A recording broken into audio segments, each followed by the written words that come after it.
ಹಣ ಕೊಟ್ಟಿದ್ದು ಅವನು, ತೆಗೆದುಕೊಂಡಿದ್ದು ನಾನು. ಶರಣು ಸಲಗರ್ ಆಡಿಯೋ ಈಗ ವೈರಲ್ ಆಗ್ತಾ ಇದೆ. ದುಡ್ಡನ್ನು ತೆಗೆದುಕೊಂಡಿದ್ರು, ವಾಪಸ್ ಕೊಟ್ಟಿಲ್ಲ, ಚೆಕ್ ಬೌನ್ಸ್ ಆಗಿತ್ತು. ಆ ಒಂದು ವಿಚಾರಕ್ಕೆ ಸಂಬಂಧಪಟ್ಟಂತೆ ಆಡಿಯೋ ವೈರಲ್ ಆಗ್ತಾ ಇದೆ.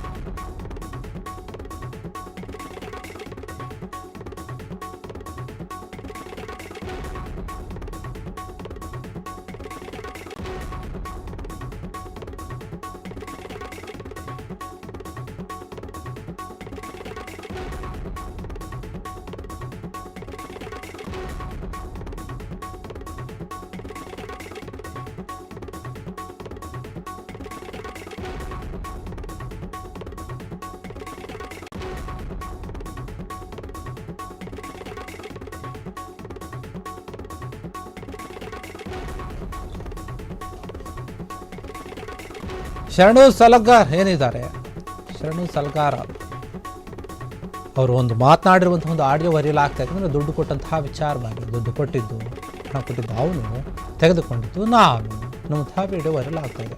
ದುಡ್ಡು ಪಡೆದು ಉಲ್ಟಾ ಹೊಡೆದ್ರೆ ಹಾಗಾದರೆ ಸಲಗಾರ್ ಎನ್ನುವಂತಹ ಪ್ರಶ್ನೆ. 99 ಲಕ್ಷ ರೂಪಾಯಿ ಸಾಲವನ್ನು ಪಡೆದುಕೊಂಡಿರ್ತಾರೆ ಇವರು ಚುನಾವಣೆಯ ಸಂದರ್ಭದಲ್ಲಿ. ಶಾಸಕ ಆಗಿರುವಂತಹ ಶರಣು ಸಲಗಾರ್ ಏನಿದ್ದಾರೆ, ಅವರ ವಿರುದ್ಧ FIR ಕೂಡ ದಾಖಲಾಗಿತ್ತು. ಉದ್ಯಮಿಯೊಬ್ಬರು ದೂರು ಕೊಟ್ಟಿರ್ತಾರೆ.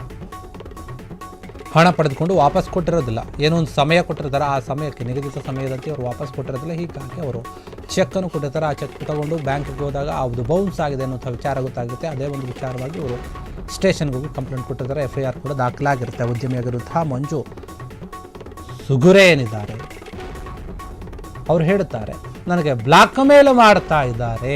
ಶರಣು ಸಲಗಾರ್ ನೀಡಿದ ಒಂದು ಏನು ಹೇಳಿಕೆ ನೀಡಿದಂತಹ ಬೆನ್ನಲ್ಲೇ ಇದೀಗ ಆಡಿಯೋ ವೈರಲ್ ಆಗ್ತಾ ಇದೆ.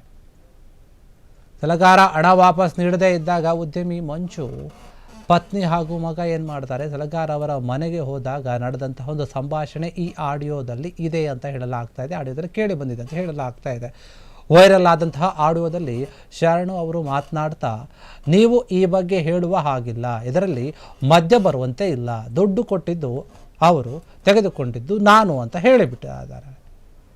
ಆಗ ಮಂಜು ಅವರ ಪತ್ನಿ ಮಾತನಾಡಿ, ನೀವು ಫೋನು ರಿಸೀವ್ ಮಾಡ್ತಾ ಇಲ್ಲ ಯಾಕೆ ಅಂತ ಪ್ರಶ್ನೆ ಮಾಡ್ತಿದ್ದೆ. ಅದಕ್ಕೆ ನಾವು ಕೇಳಲು ಬಂದಿದ್ದೇವೆ, ನಮ್ಮ ಗಂಡನ ಫೋನ್ ರಿಸೀವ್ ಮಾಡ್ತಿಲ್ಲ, ಅದಕ್ಕೆ ನಾವು ಬಂದಿದ್ದೇವೆ, ಇಲ್ಲದಿದ್ದರೆ ನಾವು ಬರ್ತಾ ಇರಲಿಲ್ಲ, ಮಾತನಾಡ್ತಾ ಇರಲಿಲ್ಲ, ನೀವು ಜಮೀನು ಬರೆದುಕೊಳ್ಳಿ ಅಂದಿದ್ರಿ. ಆದರೆ ನಾವು ನಿಮ್ಮ ಮೇಲಿನ ನಂಬಿಕೆ ಹಾಗೂ ಭರವಸೆಯಿಂದ ಬೇಡ ಅಂತ ಕೂಡ ಹೇಳಿದ್ವಿ. ದುಡ್ಡು ತೆಗೆದುಕೊಳ್ಳುವಂತಹ ಒಂದು ಸಮಯದಲ್ಲಿ ಅಥವಾ ಕೊಡುವಂತಹ ಸಮಯದಲ್ಲಿ ಶರಣು ಅವರು, ನಾನು ಯಾವಾಗಲೂ ಕೂಡ ಫೋನು ರಿಸೀವ್ ಮಾಡ್ತೀನಿ ಅಂತ ಹೇಳ್ತಾರೆ. ನಿಮ್ಮ ಬಳಿ ಬೇರೆ ಸಾಕ್ಷಿಗಳಿದ್ದರೆ ತೆಗೆದುಕೊಂಡು ಬನ್ನಿ ಅಂತ ಕೂಡ ಹೇಳಿದ್ದಾರಂತೆ. ಇದೀಗ ಶರಣು ಸಲಗಾರ್ ಅವರು ಮಾತನಾಡಿದಂತಹ ಆಡಿಯೋ ಭಾರಿ ವೈರಲ್ ಆಗ್ತಾ ಇದೆ, ಚರ್ಚೆಗೂ ಕೂಡ ಗ್ರಾಸ ಆಗ್ತಾ ಇದೆ. ಈ ರೀತಿಯಾದ ಸಂಭಾಷಣೆಯೊಂದು ಬಂದಿದೆ.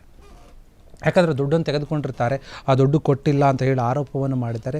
ಎಲೆಕ್ಷನ್ ಟೈಮ್ನಲ್ಲಿ ಇವರು 99 ಲಕ್ಷ ರೂಪಾಯಿ ತೆಗೆದುಕೊಂಡಿದ್ದರು, ಅದನ್ನು ವಾಪಸ್ ಕೊಟ್ಟಿಲ್ಲ ಅನ್ನುವಂಥ ಆರೋಪದಲ್ಲಿ FIR ಕೂಡ ದಾಖಲಾಗಿದೆ. ಕ್ಷಣ ಕ್ಷಣದ ಸುದ್ದಿಗಳಿಗಾಗಿ ಫ್ರೀಡಂ ಟಿವಿ ಸಬ್ಸ್ಕ್ರೈಬ್ ಮಾಡಿ, ಲೈಕ್ ಮಾಡಿ ಹಾಗೂ ಫಾಲೋ ಮಾಡಿ. ಹೊಸ ಸುದ್ದಿಗಳ ನೋಟಿಫಿಕೇಶನ್ಗಾಗಿ ಬೆಲ್ ಐಕಾನ್ ಮೇಲೆ ಕ್ಲಿಕ್ ಮಾಡಿ.